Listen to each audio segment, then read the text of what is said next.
Hello everyone. My name is Jainil and I welcome you all to Echo with JP. In this second video of our third chapter, which is Introduction to Goods and Service Taxes.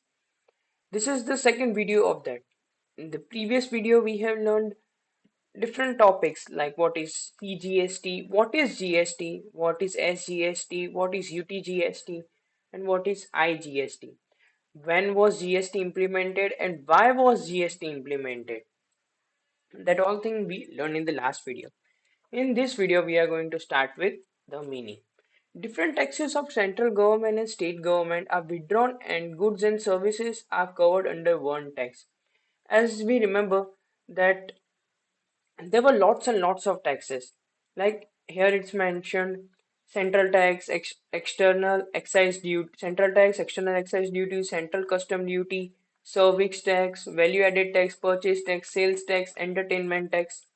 These all were the taxes which was earlier before GST. But after GST, it was covered under one tax. This tax is known as goods and services tax. Tax which is applicable on supply of goods and services is known as goods and services tax. You get it? Whatever tax which is applicable on supply of goods and services, when we supply any goods and services, the tax which is applied on it, we call it as goods and services tax. Its acronym form is GST. Goods and services tax. आप बार बार नहीं बोल सकते goods and services tax collect करो, goods and services tax करो. तो उसका acronym बना रखा है इन्होंने, जो है GST. The special features of GST are as follow. First, one tax. Goods and services are covered under one tax. This point I have already discussed that because there were lots and lots of other taxes, so it was very complicated for an accountant. So it was covered under one taxes. This is the special features of GST. Second is tax collection on supply.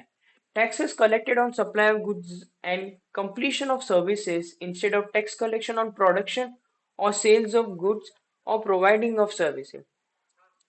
देखो क्या है कि अब क्या होने लगा GST के बाद कि गुड्स सप्लाई हो जाने के बाद और सर्विस दे जाने के बाद टैक्स कलेक्ट किया जाता था. जबकि पहले क्या होता था कि टैक्स कलेक्शन होता था प्रोडक्शन पे, गुड्स के सेल पे, और जब वो सर्विस प्रोवाइड करते थे तब.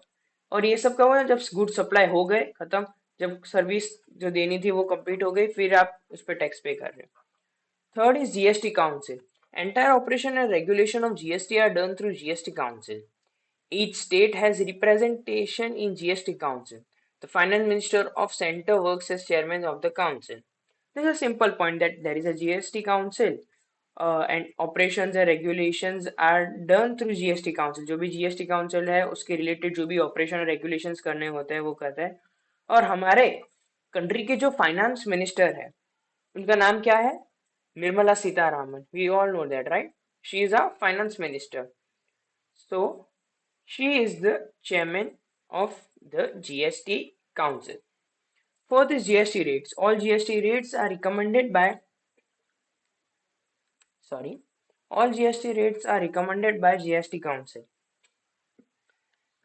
What all ever GST rates are there, if you want to increase in some part, decrease in some parts, do some changes on some taxes, that all the recommendation for GST are recommended by the GST Council, whose chairman is the Finance Minister of India.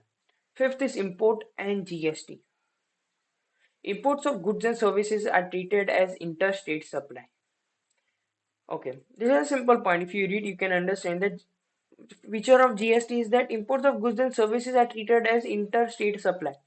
अभी कुछ भी हम import करते हैं goods या services को, तो वो as a interstate supply में count होती है. Sixth point है हमारा input tax credit. GST paid on purchase is allowable deduction from sale of goods and sale of goods and services. This is 6 point and this is the feature of GST. Tax distribution. An appropriate tax distribution system for central and state government is made available in this text.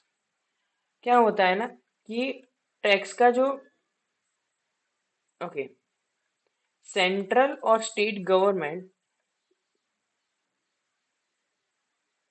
दोनों क्या करते हैं कि एक appropriate tax distribution system create करते हैं जो कि अवेलेबल होता है जीएसटी के अंदर। समझे? एक second. Okay, it is tax determination. All tax rates on goods and supply are determined on the basis of heads of goods and supply. जो भी good, whatever the heads of goods and services are, they determine the tax rate on goods and supply. Ninth is predetermined tax rate structure. For applicable tax rates, predetermined tax structure is made available. To make applicable tax rates, predetermined tax structure is created.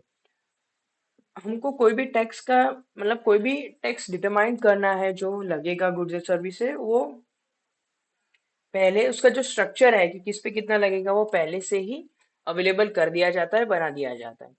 10th is 5 GST act. In context of GST 5 acts are passed. 5 acts pass हुए थे GST के context में।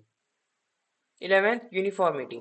अब देखो exam में अगर आपको पूछेंगे ना तो ऐसा नहीं पूछेंगे, मतलब पूछ सकते हैं पर ऐसा डायरेक्ट नहीं पूछेंगे। देखो एग्जाम में आएगा, अगर 2 मार्क का है तो वो पूछेंगे, 2 मार्क का है तो आपको इसमें से कोई भी 4 लिख के आना है, कोई भी 4 लिख दो आप। समझे? और मैं आपको एक चीज सजेस्ट करूंगा कि ये वाला जो है ना, one tax and tax collection on supply, ये वाले पॉइंट तो हर में आप लगा नहीं है। कोई भी हो, अगर 3 मार्क में पूछ लिया तो आपको 6 पॉइंट लिख के आने हैं। अगर 4 मार्क में पूछ लिया तो आपको 8 पॉइंट लिख के आने हैं। और कभी भी 5 मार्क में नहीं पूछेंगे और 5 मार्क में आपको ये 11 के 11 पॉइंट लिखने को नहीं कहेंगे। ऐसा एक भी क्वेश्चन नहीं है कि 11 के 11 के पॉइंट जो फीचर्स है वो आप एक्सप्लेन करिए। थर्ड है हमारा supply of goods and services और both. The terminology of supply is used in place of rule of goods and services or both. The supply of goods or services or both are supplied within the state, I have told you that, and union territory, and outside the state or union territory. It can be disclosed as follows. Supply of goods and services or both. Supply within the state, union territory with own state, union territory, interstate supply. Leviable taxes. And supply out of the state or union territory other than own state or union territory is known as interstate supply. You see the difference here? Supply within the state, state के अंदर ही आप supply कर रहे हो, union territory के अंदर ही कुछ चीज सप्लाई कर रहे हो तो उसे आप कहते हो इंट्रा स्टेट सप्लाई। और सिमी कॉन्ट्राडिक्टरी, आप अगर किसी और स्टेट में सप्लाई कर रहे हो, किसी और यूनियन टेरिटरी में सप्लाई कर रहे हो तो वो हो जाता है inter state supply. Intra state में आता है goods and services tax and state central goods and services tax and state goods and services tax. और वहां पे ही उसकी कॉन्ट्राडिक्टरी इंटर स्टेट सप्लाई में आ जाता है। थोड़ा ध्रुव राठी ऐसा नहीं लगा? ऐसे में ऐसे कर रहा था just for fun. Okay, if we see for interstate supply then the taxes are integrated goods and services tax. ये क्या है? हमने पढ़ा था कि IGST, अगर आपको याद हो तो हमने यहाँ पे पढ़ा था। सी फोर्थ पॉइंट, आप जाके ऐसा हो तो मैं यहाँ पे लिंक कर दूंगा आइकन्स पे, आप जाके देख लेना कि fourth integrated goods and tax क्या होता है। ओके, अब आ जाते हैं हमारा पहले वाले पे, supply with in own state and union territory. Under this category of supply, purchase and sale, the supply of goods or services or both are conformed to own state or own union territory. In this case of supply, two types of taxes are collected: Central Goods and Service Tax (CGST) or as State Goods and Service Tax, which is STGST, or we can say SGST. यहाँ पे उन्होंने थोड़ा गलत लिख दिया है, which is S GST। देखो, ये जो मैं आपको जो भी अकाउंट्स पढ़ा रहा हूँ ना, मतलब जो भी अकाउंटिंग के हमने 2 चैप्टर खत्म कर दिए, ये थर्ड चैप्टर चल रहा है। तो ये ऐसा नहीं है, आपको ये कंटेंट जो मैं यूज कर रहा हूँ वो मैं स्टेट बोर्ड का यूज कर रहा हूँ, पर इसके अंदर जैसे मैं समझा रहा हूँ वो ऐसा कोई भी टॉपिक नहीं है जो आपका CBSE वाले अगर कोई वीडियो देख रहे हैं ये, तो ऐसा कोई भी नहीं होगा कि उसको ना समझ आए। ये जो टॉपिक्स है वो CBSE वालों के भी बुक में है, पर चैप्टर आगे पीछे हो सकते हैं। और ये गुजरात बोर्ड, जो मेरा अभी स्टेट बोर्ड है, मैं उसके मतलब कॉन्टेक्स्ट में पढ़ा रहा हूँ, तो उनका तो कवर हो ही रहा है। साथ साथ में अ, जो भी सेंट्रल बोर्ड वाले हैं, CBSE बोर्ड वाले हैं, उनका इसमें से कोई भी टॉपिक नहीं छूटेगा, वो मेरी गारंटी है। ओके, एग्जाम्पल पे आ जाता है कि देखो, गुड्स 10,000 रुपए की गुड्स है, सोल्ड किए हैं by the trader of Ahmedabad to the trader of Rajkot. GST rate is 12%। चलो, अभी तक हमने दो चैप्टर पढ़े, उसको रिकॉल करते हैं और ये ट्रांजेक्शन पढ़ते हैं। Goods of 10,000 sold by the trader of Ahmedabad to trader of Rajkot. अभी बताओ, ये इकोनॉमिक ट्रांजेक्शन है, नॉन इकोनॉमिक ट्रांजेक्शन है? क्या है? ये एक इकोनॉमिक ट्रांजेक्शन है। क्यों? क्योंकि इसके अंदर मनी का इन्वॉल्वमेंट है। अब आ जाते हैं, ये कैश ट्रांजेक्शन है, क्रेडिट ट्रांजेक्शन है? याद करो, टाइम देता हूँ, आप पॉज करके भी आंसर सोच सकते हो। ये है एक क्रेडिट ट्रांजेक्शन। इसका कोई लेना देना नहीं है, पर मैं आपको कॉन्सेप्ट पुराने रिकॉल करवा रहा हूँ। ये है एक क्रेडिट ट्रांजेक्शन। क्रेडिट ट्रांजेक्शन क्यों है? क्योंकि यहाँ पे कोई भी कैश या चेक वर्ड मेंशन नहीं है, और ऊपर से ट्रेडर ऑफ राजकोट ये मेंशन किया हुआ है। समझ में आ गया? अब आ जाता है इसके अंदर उसके ड्यूअल इफेक्ट्स क्या होंगे, डेबिट इफेक्ट और क्रेडिट इफेक्ट क्या होगा। तो गुड्स ऑफ 10,000 इज सोल्ड, तो क्या होगा? Goods goes out from the business, तो क्या होगा? उसका अकाउंट क्रेडिट होगा। और to the trader of Rajkot, तो वो ट्रेडर ऑफ राजकोट क्या है? बेनिफिट रिसीवर है, तो trader of Rajkot account debit होगा, तो trader of Rajkot account debit to goods account, मतलब sales account credit. Okay, here GST will be divide in collection of tax. चलो मैं आपको ये समझा देता हूँ।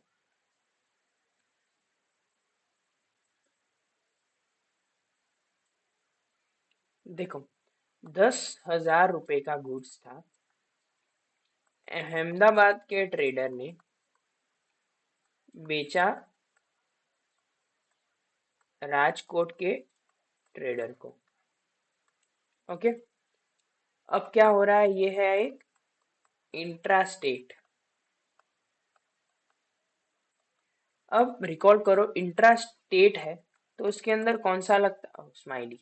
ओके इंट्रा स्टेट है तो उसके अंदर क्या क्या लगता है? सेंट्रल, मैं शॉर्ट फॉर्म में लिख देता हूँ, CGST, central goods and service tax, and SGST which is state goods and service tax. तो अभी ये 10,000 रुपए का जो गुड्स है उसके ऊपर कितना टैक्स लगाया है उन्होंने? उन्होंने लगाया है 12% का GST लगाया है। ओके, अभी 12% का GST है, वो कैसे डिवाइड होगा? ओके, 12% का जो GST है, 12% का हाफ इक्वल टू क्या होता है? 6%, और बाकी का 6%। तो ये जो 6% है ना, ये सेंट्रल वाले लेके जाएंगे,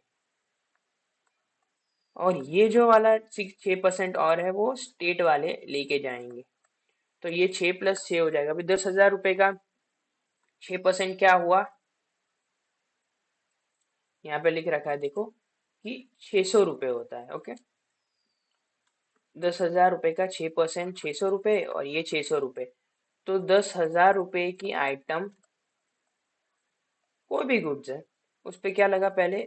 600 रुपये, सॉरी, 600 रुपये प्लस 600 रुपये, तो क्या हो गया? 12,000 ये एक 12,000 रुपये हो गए। अब ये 1,200 रुपये और ऐड हो गए इसके ऊपर। समझ में आ रहा है ना आपको? ओके, अरे गलत कर दिया मैंने, सॉरी।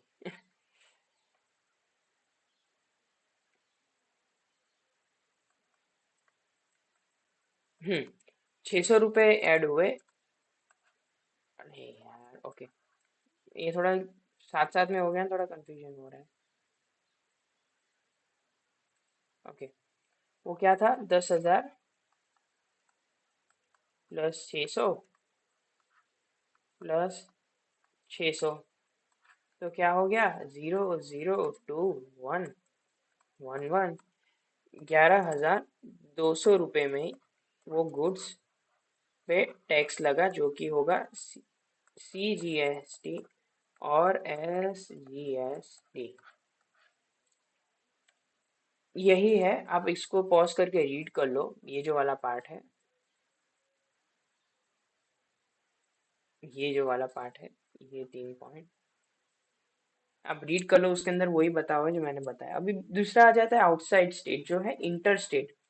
इंटर स्टेट पे क्या होता है कि under this category of supply, the supply of goods और सर्विसेज और both are outside of own state और टेरिटरी। ये तो मैंने आपको पहले ही बता दिया।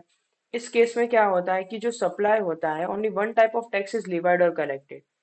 इस पे सिर्फ एक ही टैक्स लगता है, जो कि है IGST। समझ में आ गया। अब यहाँ पे एग्जांपल दिख रहा है कि अहमदाबाद के trader of to the Jaipur, 10,000 रुपए का गुड्स अहमदाबाद के ट्रेडर ने जयपुर वाले को दिया। तो इसके ऊपर क्या होगा कि 12% IGST लगेगा।